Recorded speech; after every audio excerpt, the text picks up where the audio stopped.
software to people's devices, no matter where they are. So devices, whether they have an iPad, an iPhone, a Android device, or on the road,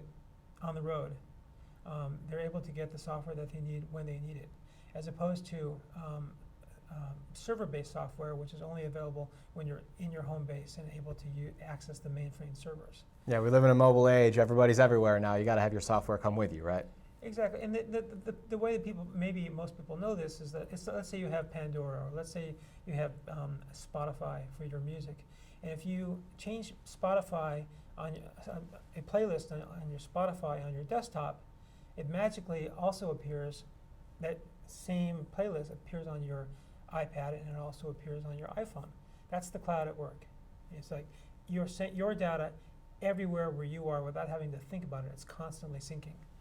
Now you would think that the big software companies like Oracle and Hewlett-Packard and SAP would get this immediately, but they don't. It's taken a long, long time to figure out that this is where people want to go. And in the meantime, a lot of smaller startups have been spawned to take advantage of the cloud.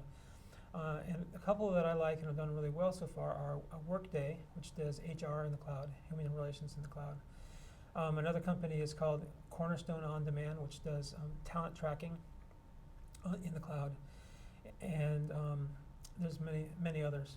ExamWorks, which is a company that helps hospitals make sure that doctors are up to speed on the kind of medicine and that they're supposed to be providing to customers. And there's one called that I like a lot that's called WageWorks, and WageWorks is a company that provides all of the of a large company's benefits through a cloud-based service. So all these kind of enterprise-based cloud companies, I mean, there is this, whatever you want to call it, kind of systemic risk of the big guys figuring it out. And Oracle's always got excuses. You know, they blame Europe, or they blame their salesmen weren't selling properly earlier this year.